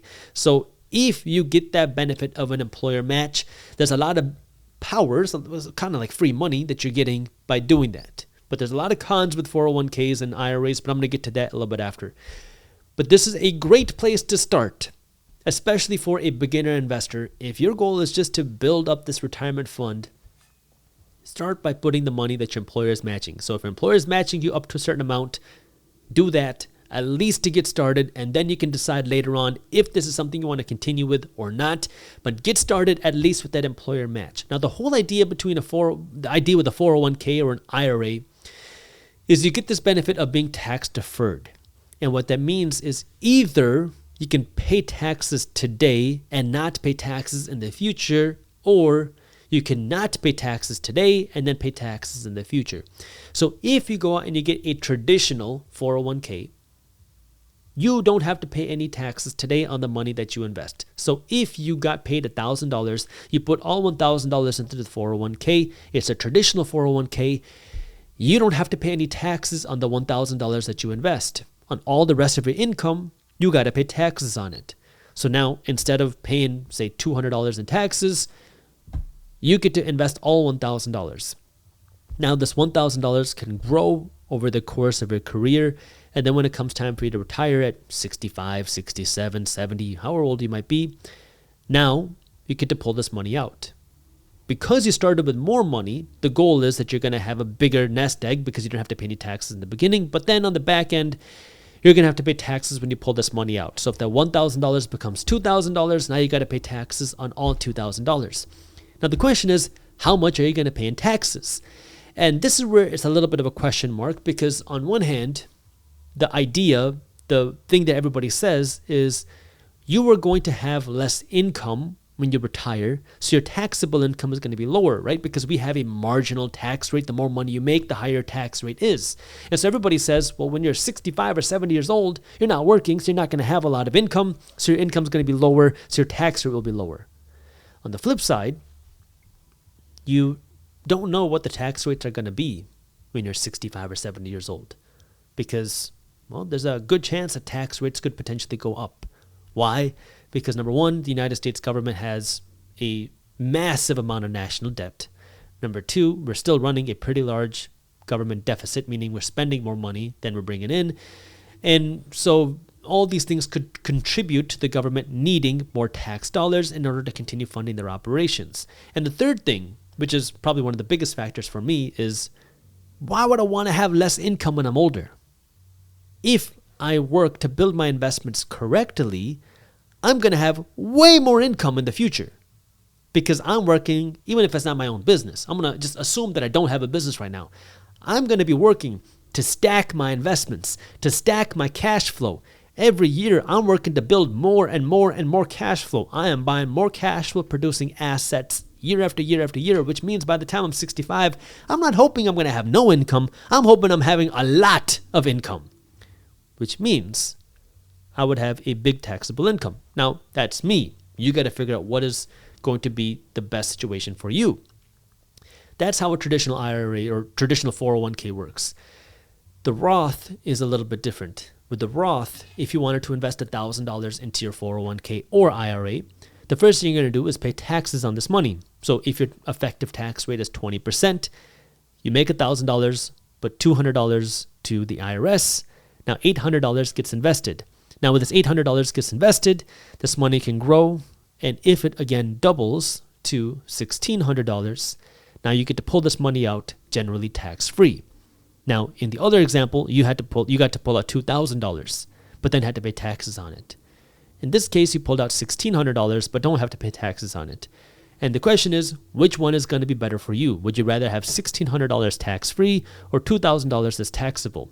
And this is really a question of personal preference because, again, we don't know what tax rates are going to be in the future. Are they going to be higher or are they going to be lower? And second, what is your income going to look like? Are you planning on having way more income in the future or are you planning on having less income in the future? That's the first question you have to ask for yourself. The second thing, when it comes into the actual how-tos of investing in your 401k or your IRA, is where can you actually invest your money? When you invest your money into a 401k, a company-sponsored retirement plan, you're generally, especially if you're working for a smaller company, going to be limited to where you can invest your money. So you're going to have generally limited investment options, and sometimes you might be stuck into paying really high fees for your investments, which means if you are somebody who likes managing your investments, you like investing your money yourself, you might not have the same investment opportunities. You might have to pay higher fees. You might not have the same return potential as if you invested this money yourself. So this is where, again, I'm not saying don't go out and do this. Get started. This is an easy way for you to get started with your investments. And it's an easy way to get some free money with the help of your employer match. Get started here. As you start with your 401k or your IRA, then I want you to start doing your other investments on the side and figure out what you like better. Now, IRAs are a little bit different than 401ks. I'm still going to talk about them. But this is where start with your 401k, see what you like, see what you don't like, and see if there are better opportunities for you elsewhere. With the IRA, you tend to have more flexibility because an IRA is not through your employer. The IRA is something that you get to control yourself. So you generally have more investment opportunities. You have traditional IRAs and Roth IRAs that work the same way as a 401k. But with an IRA, you have the ability to be much more hands-on with your investments. You also have some IRAs that will allow you to invest in real estate because pretty much all 401ks and most IRAs will require you to invest that money somewhere, somehow in the stock market. But there are some exemptions in IRAs that will allow you to invest your money into real estate. So you have a little bit more flexibility there. And now it's just a matter of figuring out, is the tax deferred benefits with an IRA worth it for you or not? Now, again, I'm not a huge fan of the tax deferred retirement accounts because I like being able to control my investments, and I like the ability to touch my investments, and I like the ability to get the cash flow today. That's just the way that I look at it. So for me, those tax benefits are not necessarily worth it, because I'm also a big fan of real estate investing, and real estate provides some of the biggest and best tax benefits that our tax code has to offer. And I can tell you this as an attorney who's not your attorney, but real estate allows you to, number one, generate cash flow on your investments, because now I can go out and buy a property. I can buy a single family home. I can buy an apartment complex. I can buy a mixed use building, but I can buy this building that I will then rent out to other people. When other people live in or use my property, I will get rental income. Now, if I do it correctly, this rental income will pay for my expenses. It'll pay for my property taxes, my insurance, my mortgage, my maintenance fees, my management fees, and any debt, if there is any, and then put some money in my pocket. Now, generally, this income that I get is taxable, but real estate has this special exemption called depreciation, which says that because your property is 1 year older, you get a tax write-off on your income. So now you might get to say, hey, IRS, I generated, say, $10,000 in income from this property, but then you get to subtract this depreciation. Now, the amount of money you subtract is going to depend on how big the property is, but this is where you hear of some very successful real estate investors making millions of dollars a year, paying little to no money in taxes legally. It's because of the depreciation deduction, because they made income, they have their money in their bank account, but then they get to tell the IRS, because my property is a year older, I deserve this write-off. Even if the property value is going up, you get to still take this depreciation deduction. That's what the tax code says. And so now you can generate money and pay little to no money in taxes legally. And then the second benefit of real estate investing on the tax side is, let's assume that you buy a property for $100,000 and you own this property for a number of years. The area begins to boom, and now this property is worth $200,000. And you sell it. You just made $100,000 of profit. Now, generally, again, if you made $100,000 by selling an investment, that's taxable income. But with real estate, you have another tax deduction. This is called a 1031 exchange, which says you made $100,000 in profit by selling your property.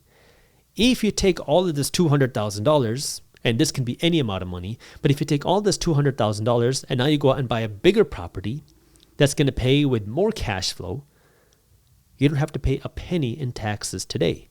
And you can keep doing this again and again and again every year until you die and never have to pay a penny in this capital gain appreciation taxes. So now you bought a property for $100,000, sold it for $200,000. Then you could do it again. You buy a property for $200,000, sell it for $400,000. You sell that for $400,000 or $800,000. Now you keep flipping and flipping and flipping, and pretty soon, a number of years later, you're now in the millions of dollars. And it all started with your small $100,000 investment. Now, it's not always going to be sunshine and rainbows. There's a lot of headaches that are involved with real estate investing, but that's the idea, that you can get a lot of tax breaks with real estate investing. So now you have the tax deferred retirement accounts, which are the most accessible way for somebody to start investing. And this is where I would recommend that pretty much everybody start, because it takes the least effort. So get started here. But what I want you to remember is that this is not where your retirement planning should end. Even if you have a 401k and an IRA, I still want you now to invest in addition to that into the taxable retirement accounts, because now this is where you're going to be able to build true and real wealth. Most people assume that, I'm putting some money into my 401k, I'm getting my employer match, I'm all set, I'm ready for retirement. Well, you're going to be in for a rude awakening, because that's not going to be enough. You are going to have to invest your money yourself if you want to be able to retire wealthy and be able to live your life the way you want financially. So now, what is a taxable retirement account? Well, the first option, which I just talked about, is real estate. Now, the pros with real estate are everything that I just discussed. You get the tax benefits, you get the cash flow, you own a hard asset. But the cons with real estate are, it takes a lot of money to start investing in real estate. If you have $5,000 to invest, it's going to be very difficult for you to go out and buy a property yourself. Now, that doesn't mean that you can't get exposure to real estate, because if you have a few $1,000s, you can invest in crowdfunded real estate. You can invest in real estate syndicate deals, which means essentially you're getting exposure to somebody else's real estate deal. The way that you can do this is go to any real estate investor conference in your area. They happen all around the country. There's always going to be investors, developers there looking for money. Always. People are always looking for money to fund their deals. And if you invest in one of their deals, you're going to get a small piece of ownership in somebody else's deal. And if that deal grows and makes money, you're going to get your share of the profits. Of course, there's risk. You're never guaranteed to make money when you invest, but that's one way for you to get exposure to real estate without owning the real estate and buying it all yourself. One way to get started. The second way that you can invest your money into taxable retirement accounts would be through the stock market. Now, just like with anything else, there's a lot of different ways that you can do this, and you can go from very simple to much more complex. And if you just want to get started on the simple side, you can be a passive investor in the stock market. And this is where I believe that 90 to 95, maybe even 98% of Americans should be, because as a passive investor, what you're doing now is you're going to set up a system where every week or every 2 weeks or every month, every time you get paid, some money is going to automatically be invested into the market. And you're not investing in individual companies. You're not investing into Amazon or Tesla. You are investing in America. Now, all you got to do is every time you get paid, you're just going to buy a little bit more of America, period. And the way this works is you are going to buy some ETFs or index funds. These are funds that give you exposure not to one company, but to a group of companies. For example, I'm not telling you what to invest in, just an example. You can go out and invest in something like VTI. VTI is an ETF that gives you exposure to the total stock market. It's called a total stock market ETF. So now when you go out and you invest in that one ETF, you're getting exposure to our stock market. Well, what is in the stock market? The companies that make America, America. The big American companies, that's what's on the stock market. So now when you buy VTI, you're buying a piece of the stock market. Another one is SPY. SPY gives you exposure to the S&P 500. What is the S&P 500? Well, it is a group of the 500 largest companies on the stock market. So when you go out and you buy one share of SPY, you're buying a little piece of the 500 largest companies on the stock market in America. So now, if you were to build an ETF portfolio or an index fund portfolio, every week or every 2 weeks, or every month, some of your money is going to be pulled out of your checkings account when you get paid, and it's going to automatically be invested into America. Now, over the years, because it's not something you're going to do for 6 months, you're going to do this for years, if not decades, you're just going to keep buying a little bit more of America. That way now, as the American economy grows, your investment portfolio also grows. That's what passive investing is. I do passive investing. I have two strategies when I invest my money. One is passive investing, where every week I have some money that leaves my check-ins account and is automatically invested. Now, I invest into a lot of different types of ETFs.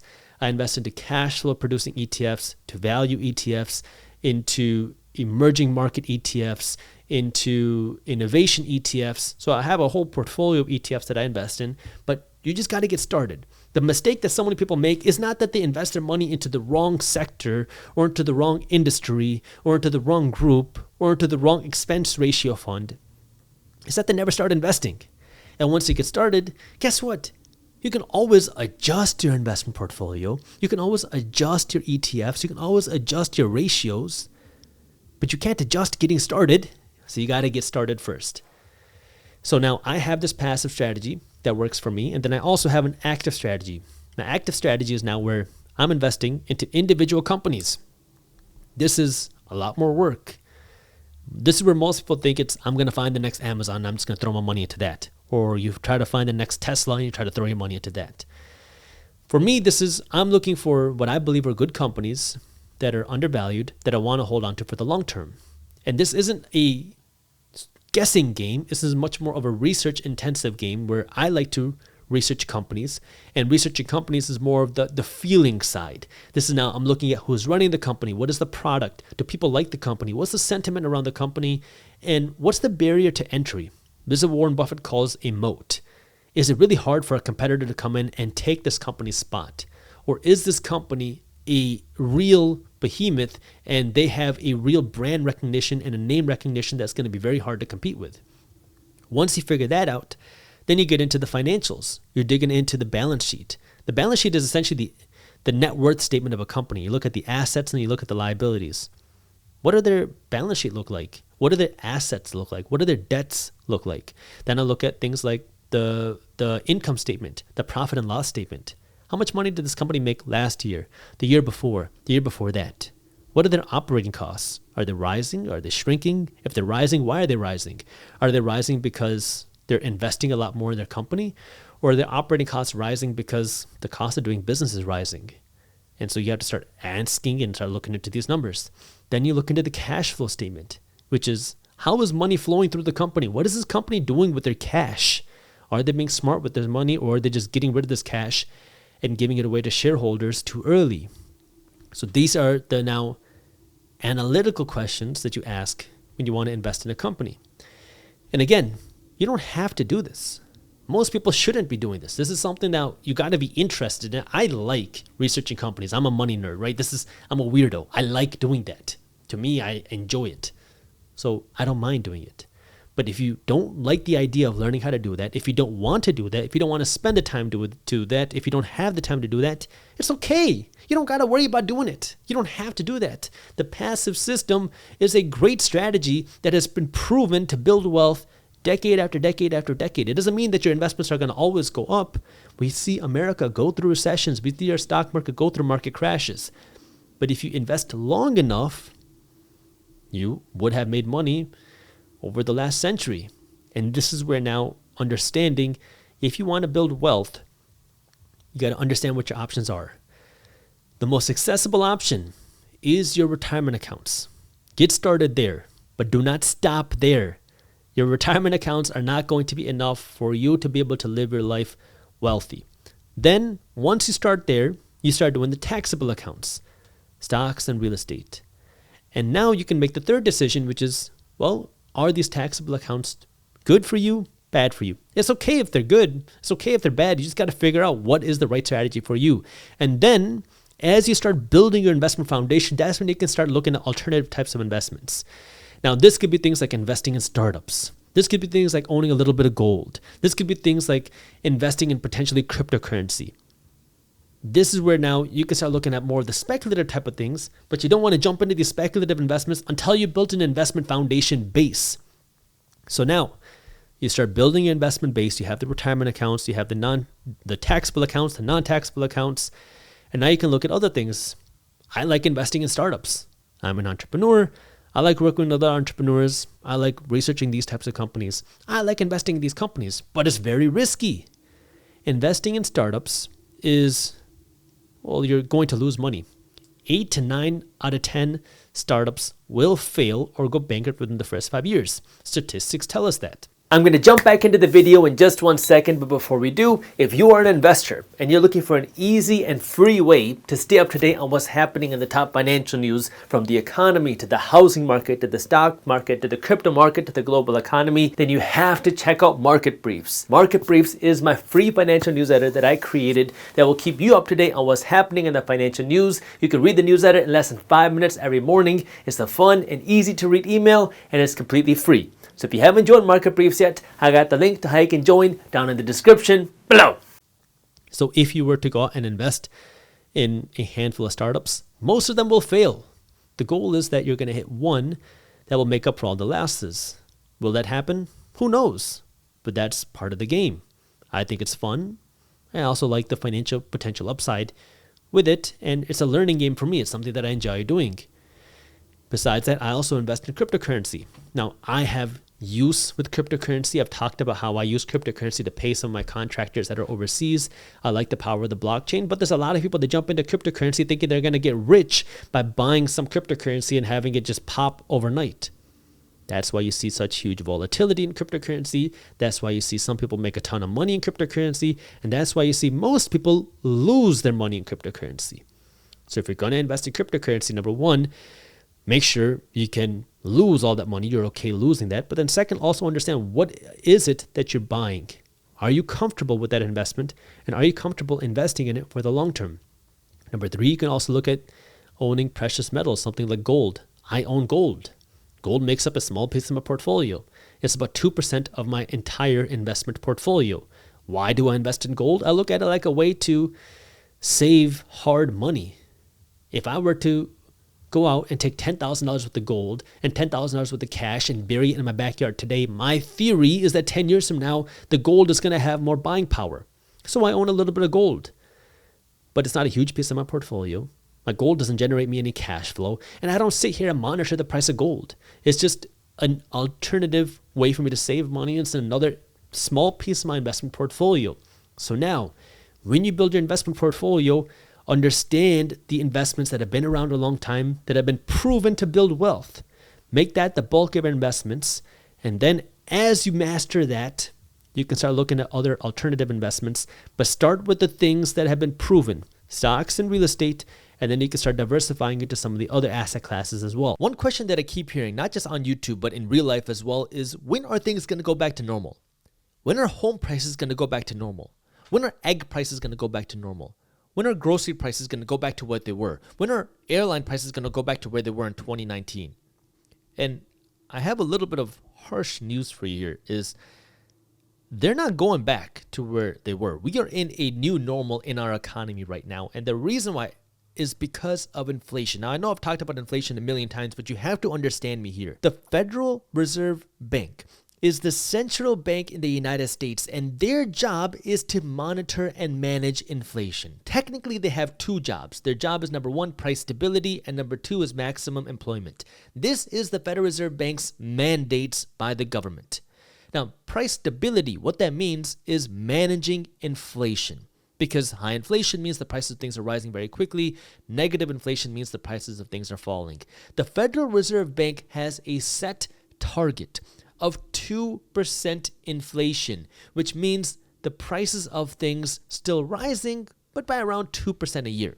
That is the Federal Reserve Bank's target.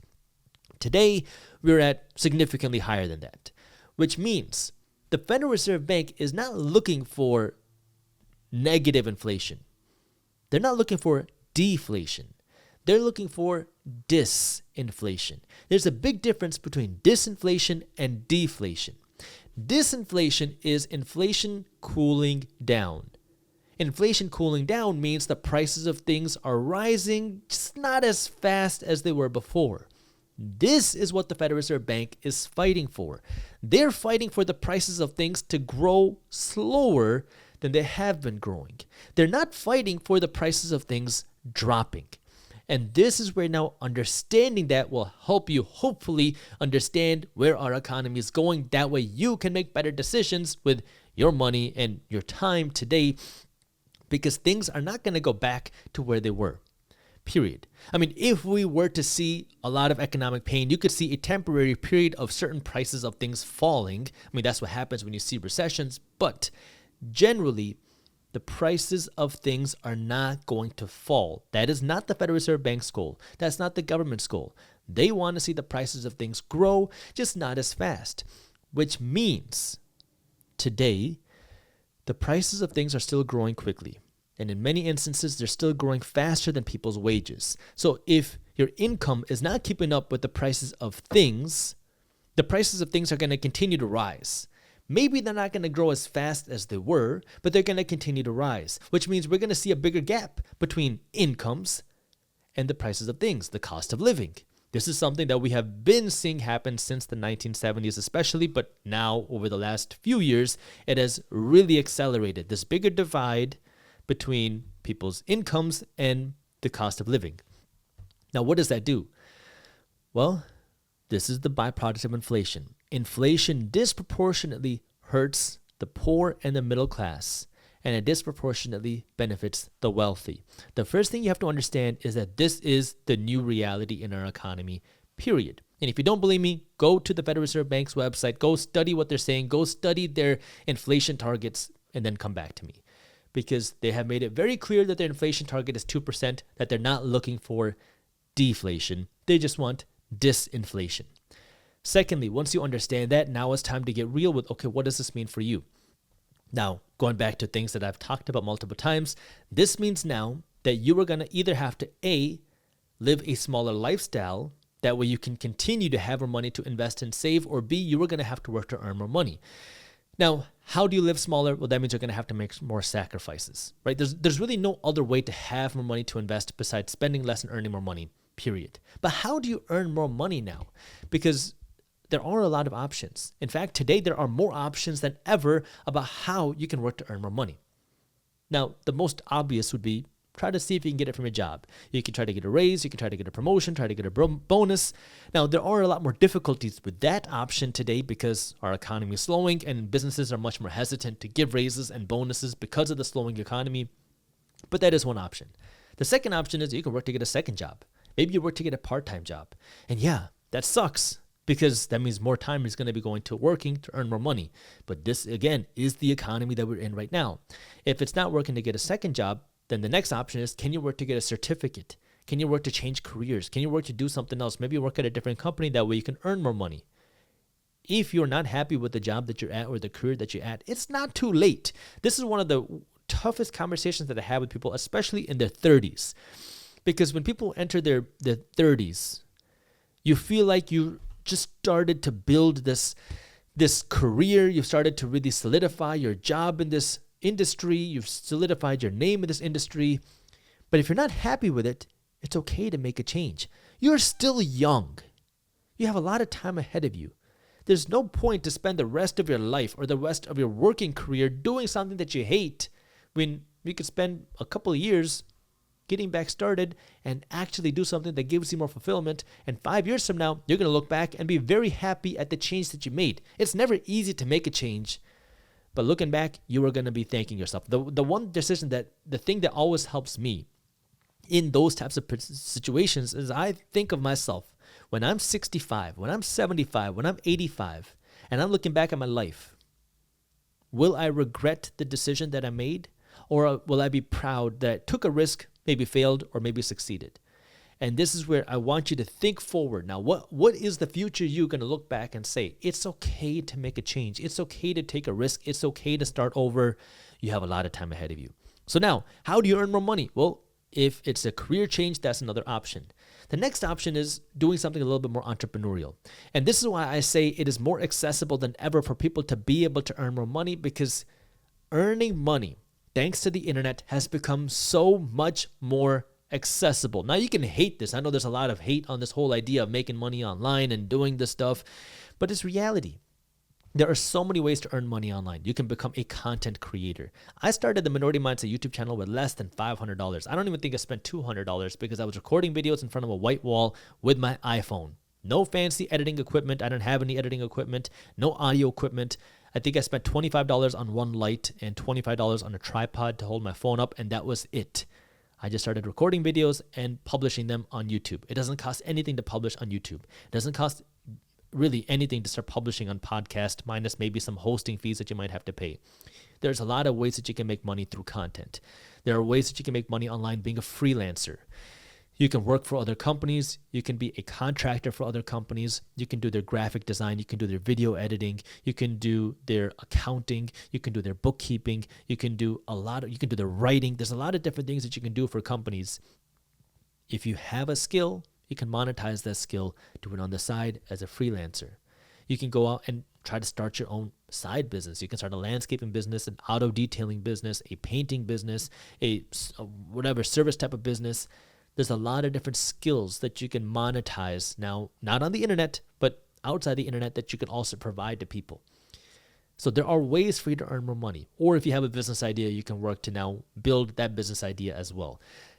Earning money has become so much more accessible because the whole idea of earning money is you have a product and you present it to people. And back in the day, back before 2010, 2005, before the internet really popped off, if you wanted to get in front of people, you needed an office. You needed a retail store, which was expensive.